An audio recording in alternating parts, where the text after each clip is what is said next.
Renting to the wrong person can cost you 10 times more than a vacant unit. There are professional, serious squatters that knows the tenant protection law better than you do. And California's new Tenant Protection Act make it harder and more expensive to remove a bad tenant. Your best shot, stop them before they move in. Most rent scammers don't lie, landlords just don't verify.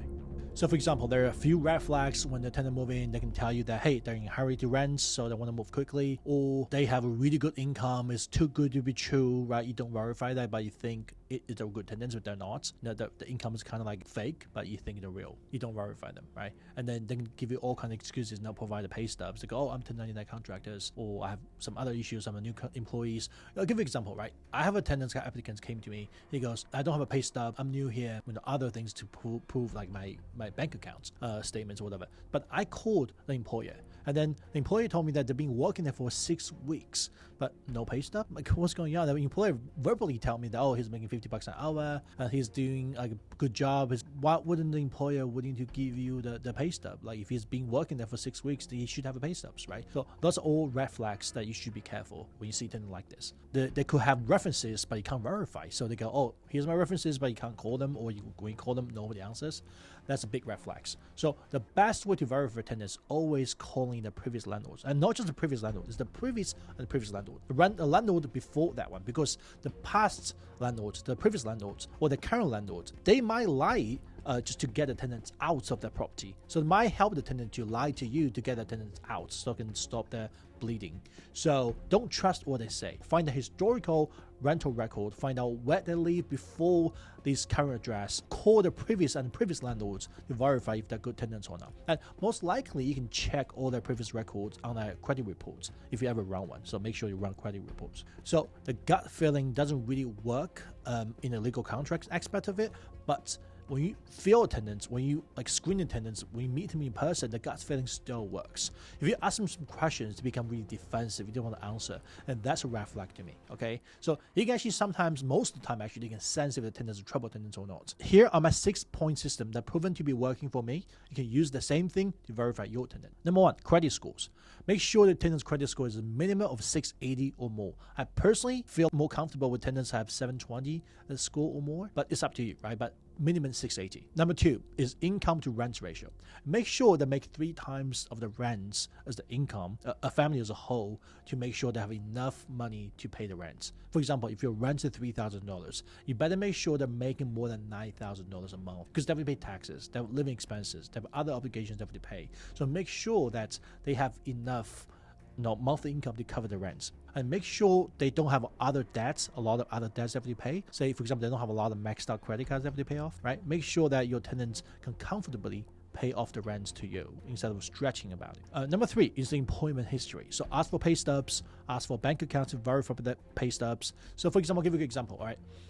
We have a tenant applying for here, and they give you a pay stub. You verify the pay stub, and you look at bank statements. It's not in the bank statements. The pay stub, the money coming into the bank statements, they can't forge the bank statement. Obviously, another case, I've seen people give me fraudulent bank statements as well. So be really careful when they give you the documentation. Make sure that you verify it. At the worst case, call the company, call the employers, call the HR departments. Don't use the number they give to you. Just find the company name, Google it, find their phone numbers, find the HR, call them yourself, right? And then make sure that you verify everything is true, right?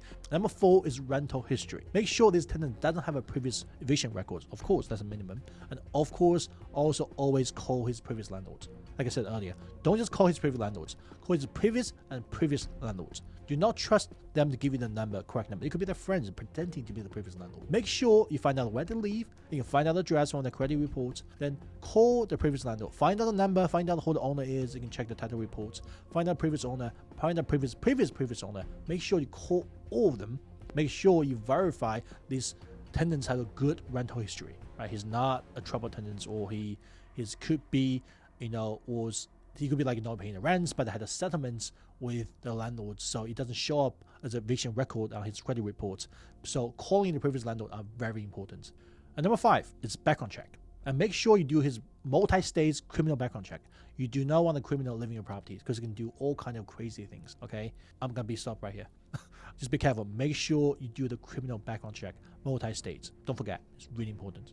Of course, number 6, the final one, is the gut check feelings, right? So Make sure in meeting person, you have a gut feeling check. If everything looks perfect on the paper, and in meeting in person, you feel something's off, do not rent to him. It happened to me a lot of times where the paper looks perfect, but the tenant just give me like a bad feelings. And then when I don't have any other choice, I rent to these tenants, they often become a nightmare tenant. So do not rent to the tenants if you don't feel good about it, right? Trust your gut feelings. Good tenants are great, but good contracts is what will save you in a court. A lot of landlords that I know, that small-time landlords that use the template download online, do not use those templates, okay?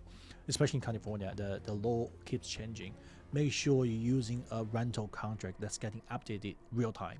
So we use the car forms, right? So that's the California standard form we use. All the real estate agents have that access to it. So if you don't have that form, don't have access to it, ask your real estate agents, ask your property managers, they have that form. Do not use a standard template. You know why? Because it could be drafted by the attorney, but then the law changed 6 months ago, 3 months ago. That templates may not change. You want to make sure that you're using, as always, as constantly getting updated as the law changes, to make sure that everything you do, your property and your rent agreement is up to date, is in compliance with the law. That will give you an edge. That will give you the protection you need when you deal with the bad tenants. Make sure that your agreements includes a very clear responsibilities. For example, appliances. Who is responsible to fix appliances? If anything goes wrong in the property, and who is responsible for it? Who is responsible for each utilities? Sometimes the landlord is responsible for the water and trash and the sewer. Sometimes they're not. Sometimes the tenant pay for it. So make sure you have a really clear responsibilities between the tenants and landlords. Also, make sure that the sublease agreement is really clear.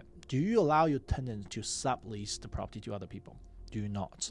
And make sure that every single applicant, every single tenant, their name is on the rental agreement. Because if they're not, you could be in trouble. So make sure that every single one who's going to be financially responsible to the lease is on the agreement, and make sure that you do not allow anybody else to live in the property. So you don't want the tenants to apply for your properties, like 2 of them, then all of a sudden you have 8 people living there, right? Because they could sublease. Then when they sublease to some people who might be a trouble tenants, might be a squatter, then you couldn't evict them because you don't have agreements with them. You make it really hard for you to even serve that squatter. Make sure that when the tenant's moving in, you have a moving condition report. Means that when they move in, you walk through with your tenants. It could be your property manager, it could be you, it could be your agents. Then just walk through the property with your tenants, take pictures, right? And have these condition reports signed with your tenants. Because when they move out, they're gonna want their full deposit back. If you have any reason you want to deduct their deposit, you have to have evidence when they move in compared to when they move out, to compare, hey, look, you actually damaged this because it was perfect.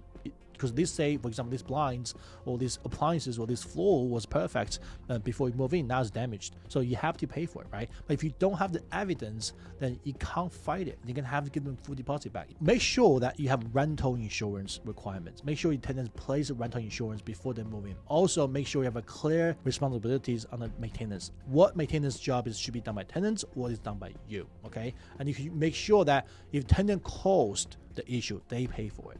Okay, if it's normal wear and tear, that's fine. But if it's like they clog the toilets because they put in something they shouldn't put in the toilets, they should pay for it. You want to make sure you have the right to inspect the property once or twice a year. You don't want the people rent the property from you and then they turn into cannabis plants or doing something else illegally, right? So you want to make sure you have the right to inspect the property. If you don't put that in the lease, then you don't really have that right to inspect. So the California law only give you certain rights to enter the property.